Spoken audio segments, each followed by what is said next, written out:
ایران کیسے بنا نیوکلیئر معاملے میں مضبوط؟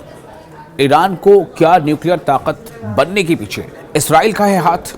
یہ بہت بڑا سوال ہے، چونکہ جو ایٹمی ادارے تنظیم ہے ایران کا، اس کے جو چیف ہیں وہ کچھ ایسے ہی بات کر رہے ہیں کہ آج جو نیوکلیئر طاقت ہے ایران کی، اس کے پیچھے کہیں نہ کہیں اسرائیل کا ہاتھ ہے، لیکن کس طرح سے یہ آپ کو بتانے جا رہے ہیں۔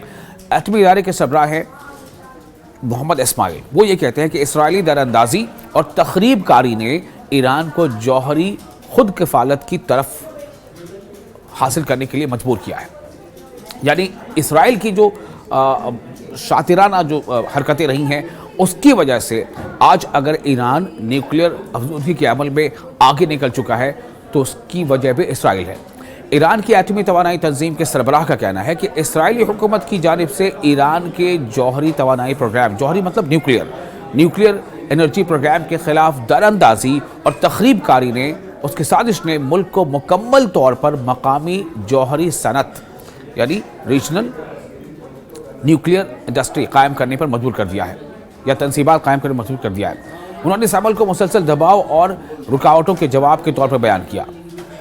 محمد اسلامی جو ایران کے ایٹامک انرجی آرگنائزیشن کے سربراہ ہیں، محمد اسلامی، انہوں نے تہران میں بدھ کے روز ایک تقریب میں خطاب کرتے ہوئے کہا کہ جوہری ٹیکنالوجی یعنی نیوکلیئر ٹیکنالوجی نہایت پیچیدہ ہوتی ہے اور اس کا ساز و سامان اور بنیادی ڈھانچہ آسانی سے حاصل نہیں کیا جا سکتا، خاص طور پر ایسے حالات میں جب سپلائی کے راستے صہیونی دراندازی اور تخریب کاری سے متاثر ہو۔ انہوں نے کہا کہ اسی وجہ سے ایران کو تحقیق، ڈیزائن، تعمیر، جانچ اور ٹیکنالوجی یعنی ریسرچ اور ٹیکنالوجی کی تکمیل کا پورا سلسلہ اندرون ملک خود تیار کرنا پڑا، اور اب اس کے نتائج سامنے آ چکے ہیں۔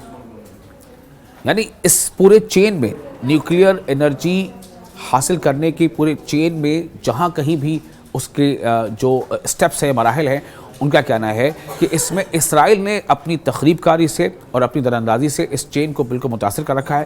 اس وجہ سے ایران مجبور ہوا کہ وہ خود کی صلاحیت کو مضبوط کرے، انڈیجنسلی وہ نیوکلیئر ٹیکنالوجی پر کی پروگرام کو آگے ڈیولپ کرے، ریسرچ کرے، اور آج اس کا نتیجہ ایران کو مل چکا ہے۔ یعنی ایران کے لیے یہ خوشخبری ہے، یہ خود اشارہ کر رہے ہیں۔ ایک ایسے وقت میں یہ بات سامنے آ رہی ہے جب امریکہ اور ایران کانفلکٹ بہت زیادہ شدید ہے۔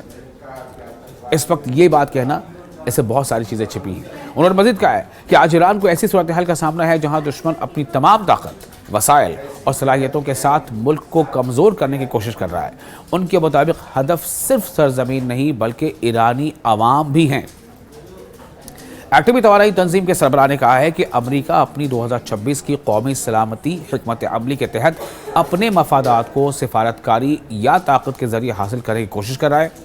انہوں نے کہا کہ گزشتہ برسوں کے دوران ایران کی جوہری صنعت کو مختلف جارحانہ اقدامات کا نشانہ بنایا گیا، جن میں جوہری پروگرام کو فوجی رنگ دینے کے الزامات، غیر قانونی پابندیاں، جوہری سائنسدانوں کے قتل، فوجی حملوں کی دھمکیاں اور جوہری تنصیبات پر بمباری شامل ہیں۔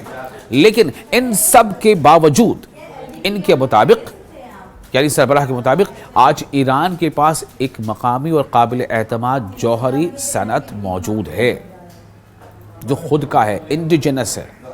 انہوں نے کہا کہ ایٹمی توانائی تنظیم اور ایرانی عوام ایک مؤثر اور خود انحصار جوہری صنعت کے مالک ہیں۔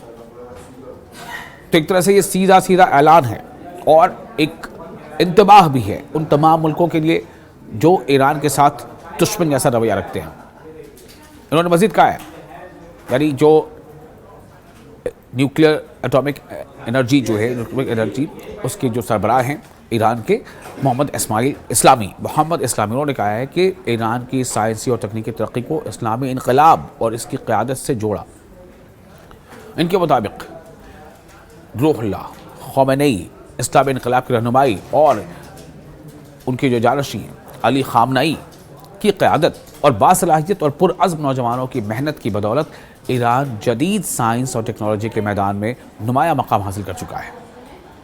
انہوں نے جوہری شعبے کو اس ترقی کی واضح مثال قرار دیا۔